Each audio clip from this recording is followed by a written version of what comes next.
Yeah.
Ini merupakan lanjutan cerita dari novel seri Yoka, yaitu adalah novel yang kelima. Novel ini juga lanjutan dari seri anime Yoka yang mengadaptasi novel Yoka dari seri pertama sampai yang keempat. Mungkin itu juga alasan kenapa gue loncat membaca langsung ke Yoka 5 ini. Novel ini merupakan novel misteri ringan karya Yonezawa Honobu dan lanjutan cerita dari klub sastra klasik SMA Kamiyama. Dalam novel ini memfokuskan tentang pemecahan misteri seorang murid ajaran baru yang tertarik dengan klub sastra klasik waktu festival Shinkan berlangsung. Tetapi, setelah 2 bulan menjadi anggota sementara, dia bernama Oh Hinata memutuskan keluar dari klub tersebut. Untuk cerita kali ini memfokuskan antara hubungan Oreki dengan Oh Hinata dan anggota klub lainnya hanya sebagai penambah informasi bagi Oreki. Berdasarkan urutan peristiwa yang terjadi ketika Oh Hinata tertarik dengan perbincangan Oreki dan Chitanda tentang permasalahan klub makanan ringan dan klub memasak yang bertukar meja tempat pelaksanaan festival Shinkan berlangsung.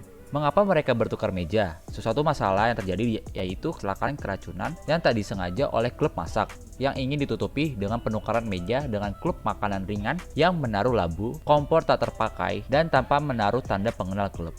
Dari perbincangan Oreki dan Chitanda tersebut, akhirnya Oh Hinata tertarik untuk bergabung dengan klub sastra klasik tersebut karena Oh Hinata tertarik tentang keakraban seorang Chitanda dan Oreki. Kemudian, peristiwa dilanjutkan dengan perayaan ulang tahun Hotaro, di mana yang seharusnya Chitanda tahu rumah Oreki pada saat menjenguknya sehabis terkena flu, akibat menemani Chitanda sebagai boneka berjalan, tapi dia berpura-pura untuk tidak mengetahuinya dan hanya memberikan peta kepada Fukube. Sebelumnya, dia menanyakan kepada kenalannya bernama Souda Sonoko. Pada cerita pendek ini, misteri terletak pada bagaimana Chitanda tahu rumah Oreki, sebuah maneki neko, dan perbincangan tentang hubungan Oreki, Fukube, dan Ibara. Setelah peristiwa ulang tahun Oreki, cerita dilanjutkan dengan mencoba kafe baru di dekat SMP Oreki. Semua berangkat bersama, kecuali Chitanda, karena ada urusan keluarga. Di sana, mereka mencoba menu dari kafe baru sepupu Oh Hinata yang belum dibuka tersebut. Dalam cerita pendek ini, misteri berada pada nama kafe tersebut, yang berhasil ditebak oleh Oreki. Setelah ketiga peristiwa pendek tersebut, timeline lanjut ke bagian klimaks, di mana terjadi H-1 sebelum Piala Hoshigaya dimulai, yaitu adalah lomba maraton.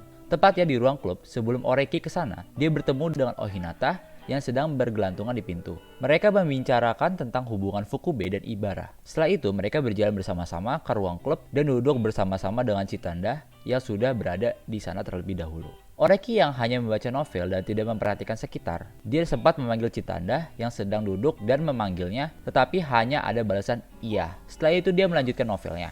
Setelah itu, dia tersadar di ruang klub tidak ada Oh Hinata dan dia melihat Chitanda yang tiba-tiba izin pulang dan melihat raut wajahnya yang sedang bersedih. Dia juga melihat Ibara yang terkejut baru saja bertemu dengan Oh Hinata dan menyatakan dirinya tidak akan masuk klub lagi. Pada saat Piala Hoshigaya, yaitu pada saat lari maraton, Hotaro Oreki tidak begitu memikirkan tentang kepergian Oh Hinata. Tetapi ketika dia sudah berlari, dia memiliki niatan untuk menyelesaikan masalah ini semua. Dia memiliki rencana untuk bertanya dengan keempat anggota klub tersebut dan memperkirakan jarak mereka bertemu untuk terlihat seperti tidak disengaja. Dimulai dari Fukube yang bilang bahwa Ibara mendengar Oh Hinata pernah berkata bahwa Chitanda mirip seperti Buddha. Kemudian dia melanjutkan dengan bertanya kepada Ibara, yang ternyata didengar ialah bahwa Chitanda mirip seperti Bodhi Wisata. Yang sebenarnya Oh Hinata secara halus bilang Chitanda mirip dengan Yaksa. Kemudian dilanjutkan lagi bertanya dengan Chitanda yang bisa dilihat dia begitu sedih dalam membicarakan masalah ini.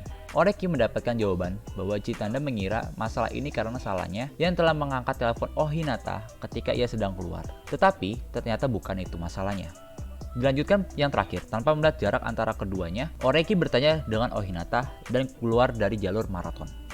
Perbincangan antara keduanya menjelaskan peristiwa singkat dari Festival Shinkan, perayaan ulang tahun Oreki, mengunjungi kafe baru, dan klimaks di ruang klub sastra klasik oleh Oreki Hotaro. Secara garis besar, novel ini menceritakan misteri mengapa Oh Hinata keluar dari klub yang ternyata sehabis diteliti dari peristiwa sebelumnya karena masalah pribadinya dengan temannya yang ia takut jika ia dicap buruk oleh Chitanda yang memiliki koneksi begitu luas karena berteman dengan teman yang sudah mencuri uang kakeknya sendiri. Novel misteri yang gue baca kali ini beda dari yang sebelumnya.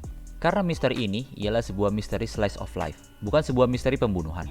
Jadi mungkin cerita ini bisa terjadi juga di dunia nyata. Gue salut dengan Oreki yang menyelesaikan masalah anggota klub sastra klasik dan membuatnya semuanya jelas sambil berlari maraton. Dari awalnya, yang dia tidak begitu peka dengan sebuah suasana perasaan, seketika dia memikirkan permasalahan ini untuk membantu temannya tersebut dengan pemikiran logikanya. Terdapat juga sebuah pemikiran di mana sebuah tangan tidak boleh dijulurkan bantuannya lebih dari seharusnya. Karena jika lebih, hal tersebut tidak berarti apa-apa yang dikemukakan oleh Fukube. Tetapi Oreki menolak tanggapan tersebut karena sebuah tangan dapat dijulurkan kemana saja jika hal itu baik walaupun tidak dapat merubah apapun saat mendapatkan tentang menolong Oh Hinata. Yang pada saat itu ia diminta oleh Chitanda untuk menolongnya. Di sini gue lebih memilih pandangan Fukube. Karena jika kita menjulurkan tangan lebih dari batasnya, sama saja kita akan bertaruh pada tangan kita. Apakah kita bisa menolongnya untuk menjadi lebih baik atau tidak sama sekali? Atau bahkan malah membuatnya lebih buruk?